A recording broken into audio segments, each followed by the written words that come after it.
Hi, my name is Sherry Wirtz, and I've been a dental hygienist for over 30 years. Today, I'm talking about why your mouth matters.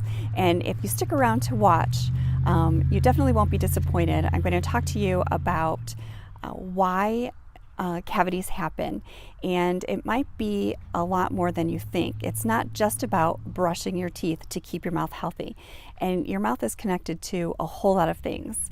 So if you have any questions, I also do oral health coaching. You can click the link below and you can schedule a consultation with me. But what I really want to talk to you about is your mouth and the health of your mouth, and the fact that it amazes me that if people had a cut on their hand or anywhere else on their body, an open wound, they wouldn't leave it that way. They would see someone if it wasn't healing and they would get it taken care of.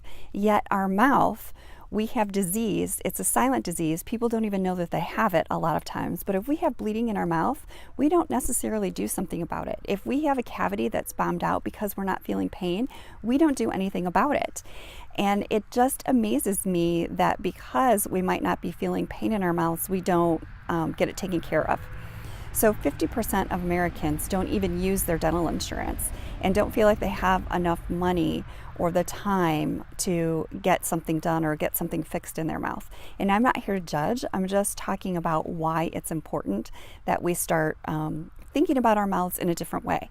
We have become a very health conscious society, and we're talking about foods that we eat and diet and exercise, but we don't necessarily put the health of our mouth in that whole scenario when we're talking about our teeth and gums. We kind of separate those two things, and I'm starting to question why that is.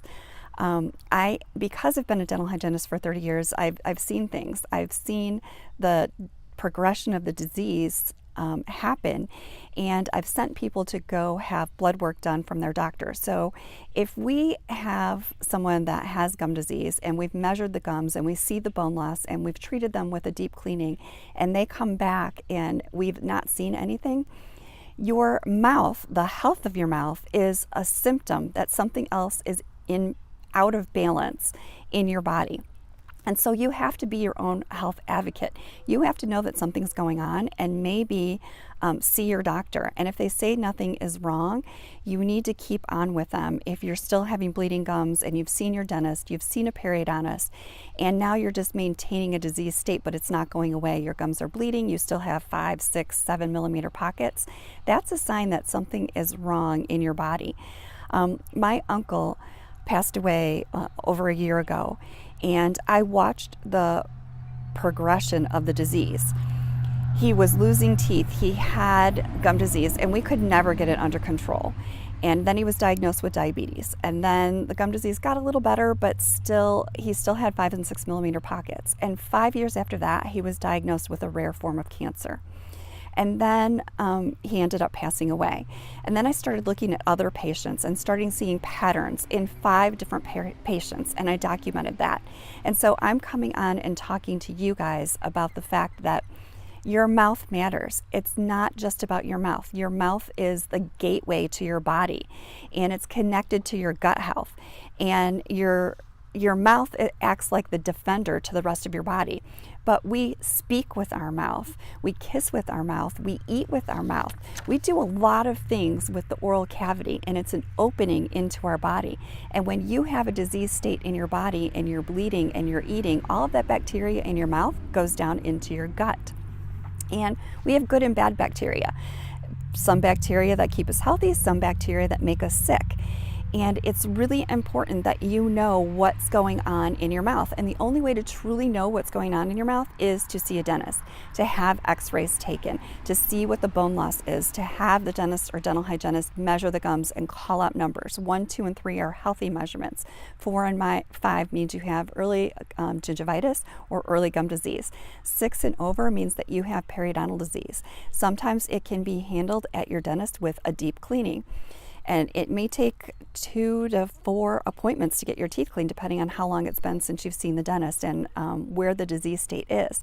But you really need to see your dentist to know where you stand, to then make an informed decision of what do you do next. And everyone, a lot of times, say they don't go to the dentist because it's expensive. Well, expense is a relative term. Everything in life is expensive these days. And I'm making this video on my cell phone. And 4 billion people have cell phones. And less than that actually have toothbrushes. So that tells me that we're not really putting our oral health first.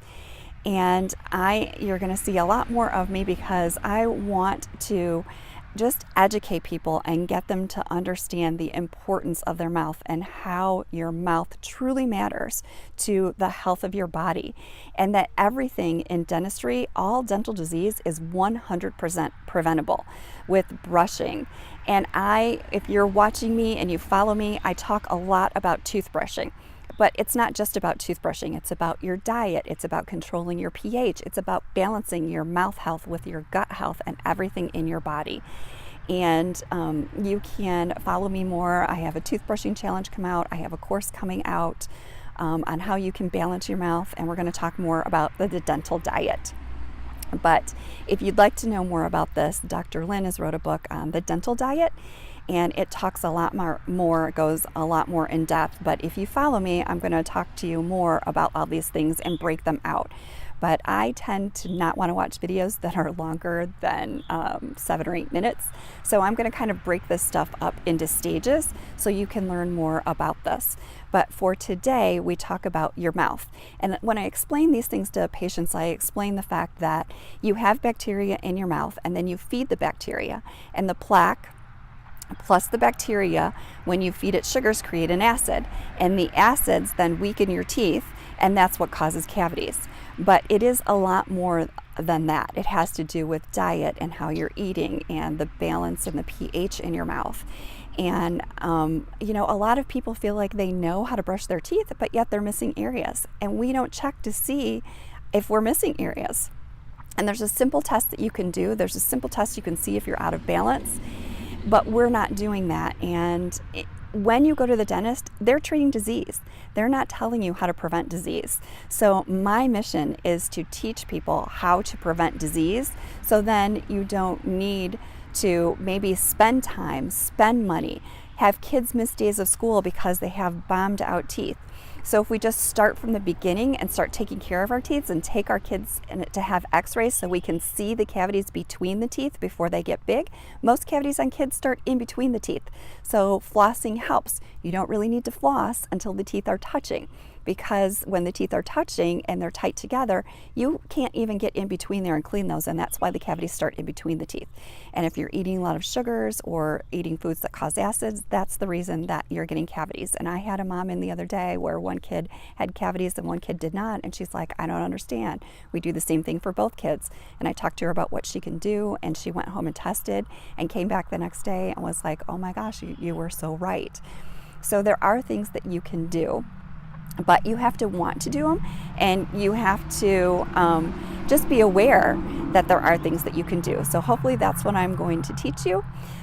If you would like to connect with me and talk about your oral health, you can click the link below and schedule a consultation with me, and then just kind of watch, because I have more stuff that's going to be coming out in the next few months that will help, especially parents, make toothbrushing fun, prevent cavities, and just what tests you can do to balance your mouth. So I hope this was helpful. If you like this, share, like, subscribe, and comment. There'll be more to come. Thank you, and have a great day. And as always, thanks for watching.